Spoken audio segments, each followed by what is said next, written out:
Kakak, kamu bilang siapa pria itu? Tanya gulungan itu di tangannya, dengan rasa ingin tahu. Xiaoyan menyelinap beberapa kali sebelum dia berkata dengan lemah, dia sepertinya bukan orang di dunia kita. Bukankah itu orang-orang di dunia kita? Permulaan dari wajah yang mengambang menunjukkan warna yang aneh. Apakah ada dunia lain? Xiaoyan menatap langit di luar rumah rumput. Ada alam. Dikatakan bahwa nenek moyang kita berasal dari luar angkasa. Di tempat yang sangat tinggi dan sangat tinggi, itu menjadi dunia ibu, dan kita adalah dunia. Kelompok orang yang diasingkan adalah keturunan mereka. Melihat langit dari sudut pandangnya, itu hanya sepotong awan coklat tebal yang tidak bisa dibuka. Itu adalah sekelompok gas kacau. Dia laki-laki dari dunia ibu. Di awal kendaraan hias, seberkas cahaya aneh melintas. Xiaoyan tersenyum sedikit. Aku hanya menebaknya. Kamu berlatih dengan baik. Kamu melihat bahwa Luo Zeng memiliki cara yang kuat untuk berlatih Tuhan yang benar. Di masa depan, kamu memiliki kesempatan untuk kembali ke rumahmu. Mungkin kamu dapat menggunakan Tuhan yang benar sebagai nama kamu sendiri. Di awal kendaraan hias, dia menyeringai dan terus mempelajari gulungan itu di tangannya. Beberapa metode yang direkam membuatnya bersemangat untuk mencoba dan membuka sisinya sendiri. Pada saat ini, ada suara tiba-tiba di luar pondok, dan kedua saudara dan saudari itu saling memandang dan melihat Luo Zeng. Kembalilah, wajah Xiaoyan menunjukkan senyum lembut. Bagaimana panennya? Bukankah itu sepotong tulang? Wajah Fucu sedikit tidak puas.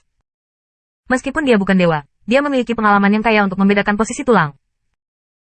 Menurut pendapatnya, Luo Zeng memasuki hutan belantara kuno.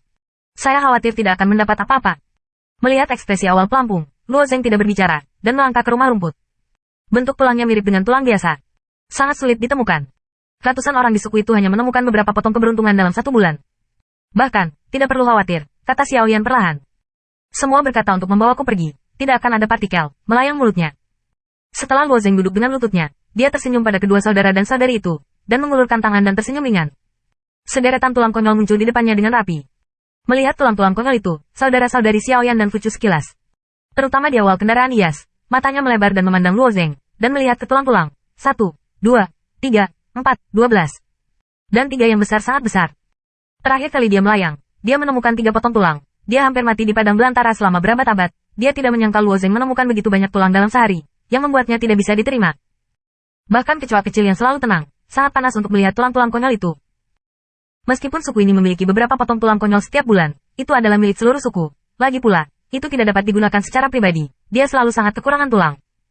Pada awal pelampung, dia mempertaruhkan nyawanya dan mendapatkan 2 tulangnya. Meskipun dia bersumpah di awal hidupnya, dia sangat bahagia, dan itu terlalu berharga baginya. Di mata kedua saudara dan saudari itu, Luo Zeng mengulurkan tangan dan dengan lembut mengusapnya lagi, dan 12 potongan tulang disusun di depan mereka. Petik 2.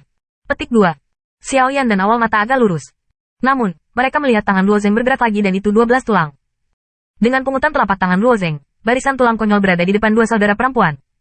Xiaoyan dan Fucu terkejut dan luar biasa pada awalnya, dan hampir mati rasa setelahnya. Ini, total 89. Lihat Xiaoyan pada tulang-tulang liar itu. Kekuatan para dewa liar yang tersebar di tulang-tulang liar ini sangat menarik baginya. Pada awal kendaraan hias, saya juga melihat Luo Zeng. Apakah Anda membalikkan seluruh hutan belantara kuno? Untuk mengetahui bahwa daerah ini adalah daerah yang paling tandus di hutan belantara purba, tulang-tulang tersebut telah dibalik dan disaring oleh banyak orang, dan jumlah tulangnya sangat langka. Untuk dewa-dewa liar yang kuat, daerah ini tidak layak untuk mencari tulang, dan akhirnya giliran suku-suku ini untuk mengambil gurun. Terkadang beruntung, Anda benar-benar dapat menemukan 1 atau 2 tulang. Dapat ditemukan pada hari itu, saya menemukan hampir 100 keping tulang. Ini sungguh luar biasa. Jika Anda membiarkan beberapa gerbang besar tahu, saya khawatir area ini akan diambil kembali. Bagaimana kamu melakukannya? Warna mengejutkan di wajah Xiaoyan hanya bertahan untuk waktu yang singkat. Dia bukan wanita yang belum pernah melihat pasar besar. Jika tidak di tempat ini, apalagi daerah itu kurang dari 100 keping tulang, bahkan jika itu adalah puluhan ribu, ratusan ribu tulang, sulit untuk membiarkannya bergerak. Untuk dewa liar yang sangat kuat, itu sama sekali bukan apa-apa. Namun, adalah masalah lain untuk menemukan begitu banyak tulang di tanah tandus ini. Keberuntungan, Luo Zengwei tersenyum. Di awal kendaraan hias, aku menoleh dan berkata, idiot percaya pada keberuntungan.